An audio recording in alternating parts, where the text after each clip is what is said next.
In Doncaster after a nationwide alert. Well, the vodka contains industrial meths, or methanol, and we understand it contains 1.34%, and as such will cause damage, will cause temporary blindness, and the possibility of permanent blindness could not be excluded.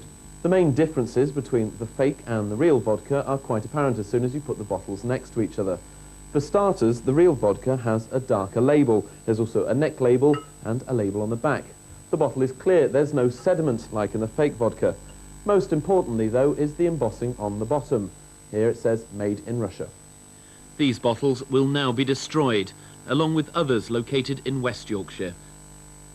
Europe's biggest roller coaster looks set to be built along the Lincolnshire coast after receiving planning permission this afternoon. Fantasy Island at Ingermells attracts more than 4 million visitors a year, and the owners say the new 70 feet high ride, costing more than £15 million, could boost attendances when it opens in 2 years' time. We feel that Fantasy Island is now the #1 resort in the UK, and we intend to keep it that way, and only by getting things past, such as this roller coaster, that we'll keep in front and the foremost of everything. Well, that's all for now. Join us again tomorrow if you can at 6:30 for Look North. Good night. Good evening to you. Well, the winds are now beginning to ease down, but still plenty of blustery showers across the north and west of Scotland, feeding into Northern Ireland too. The odd crack of thunder has been reported off the Hebrides recently, and many of those showers have got some hail and sleet mixed in them. Clearly, the more extensive rain is down off the southwest there, and the reason for that weather system moving in from the southwest, that'll be hovering through the English Channel for much of St Valentine's Day, so not too pleasant at all down in that part of the world. You can see on the regional radar how the rain's become more extensive across the tip of Cornwall during the past couple of hours. Some pretty wet weather to come then across Cornwall into Devon, perhaps Dorset, as we go through tonight. So down there, no problems with temperatures, but elsewhere, under clearer skies and lighter winds, there could well be a touch of frost about in many places come the end of the night. Well, there's that system moving around in the English Channel for much of the day on Friday. The rain band probably extending a little bit further south again as we go through the second half of the afternoon, so I think many places, and the mainland at least, will become drier, and still plenty of showers to come across northern and western Scotland through the day too.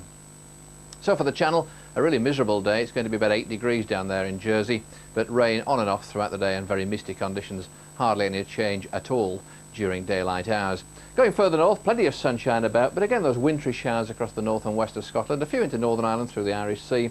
I think later in the day some heavier storms perhaps running into the Hebrides. It'll probably be after dark before they arrive. And temperatures about 7 or 8, the low to mid 40s Fahrenheit. Nice ridge of high pressure coming through on Saturday. A chilly start, there'll be some frost about, but then a good deal of sunshine to come during Saturday, and temperatures again around about 6 or 7 degrees. But late in the day, probably just about after dark, we'll find some rain moving in towards Northern Ireland. That rain spilling across the country as that weather system winds itself up during Sunday. Plenty of isobars, there'll be gales or even severe gale force winds spreading across the country during the second half of the weekend. And for a time, it looks like we will see some blizzards on the higher ground, say from North Wales northwards up through Northern England and into Scotland. Clear as showery weather following later on. Bye-bye. You gotta be fortunate. She's a woman in demand because she sees. You better notify the police. And because she asks. Why did he disappear? When others won't. I have to work with him too. Or can't. The evidence has to stand up. Do you doubt my word? She's a woman in demand. How do you find a man who puts up with your job? What's going on? But there is one night of the week when she's free. Amanda Burton. This is what just happened to his brain, Superintendent. Friday nights, a new series of Silent Witness, beginning tomorrow at 9:30 on BBC1. I'll be with you after the X-Files. And remember, if there are any bald men watching, the Toop is out there. And before that, on BBC1, a grotesque case for Mulder and Scully.